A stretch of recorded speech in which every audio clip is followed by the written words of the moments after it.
জানো শিপু, অবসর তো রমজান মাস চলে আসলো। আর রমজান মাস চলে এসেছে সেটা বুঝলাম, কিন্তু অবশুরুতে মানে আবার কি?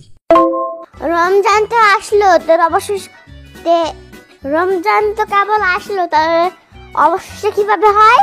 অবশুরুতে তো হবে।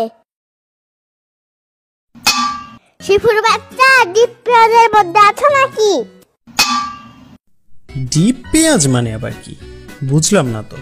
ডিপ রসুন যদি হয় তো ডিপ পেঁয়াজ হবে না কেন? আরে ওইটা ডিপ রসুন না, ওইটা ডিপ্রেশন হবে। যাই হোক, যে রসুন সেই পেঁয়াজ। তাই তাই আজাইরা কথা না বলে কাজের কথায় আসো। আজ রমজান মাসে সেহরির আগ পর্যন্ত কথা বলার কেউ নেই বলে। এটা কোনো কথা হলো নাকি? আমি আছি তো, আমি তোমার সাথে বকবক করব? থাক তাইলে, আমার আর রাত জাগার প্রয়োজন নাই। তোমার সাথে কথা বললে আমার মাথা এমনিতেই যাবে। কোথায় যাবে? আমিও যাব। আরে যাবে মানে হচ্ছে মাথা খারাপ হয়ে যাবে। ভালো ছিলে, কবে আবার? ধুর, চুপ করো তো। যা ওযু করে আসো, নামাজের সময় হয়ে গেছে, আজান দিচ্ছে। আল্লাহু আকবার, আল্লাহু আকবার।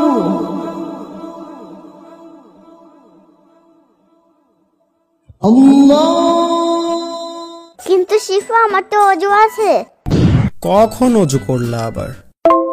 কালকে করেছিলাম, এখনো আছে।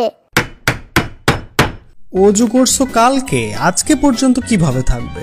মাথা খারাপ হয়ে গেছে নাকি? ওযুকে বলেছিলাম, ওযু ভাইয়া আমাকে ছেড়ে যেও না প্লিজ, আমাকে একা রেখে যেও না, তুমি ছাড়া আমার কেউ নেই। ওকে ওকে, ডোন্ট চিন্তা, আমি তোমাকে ছেড়ে যাব না। কালকে তোমাকে কালকে তার জন্য ইফতারের সময় তোমাকে একটা খেজুর বেশি দিবনি। কিন্তু কথা হলো যে তুমি তো কোনো রোজাই রাখো না।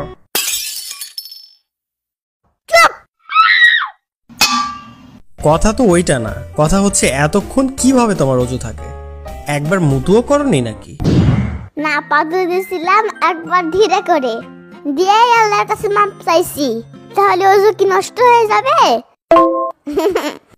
না, ওযু হবে না, তোমাকে আবার ওযু করতে হবে।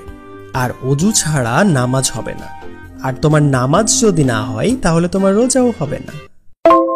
আচ্ছা তাহলে জলদি। দেখো, ওযু করে এসে আবার পাদু দিও না, তাহলে কিন্তু আবার ওযু করতে হবে। না,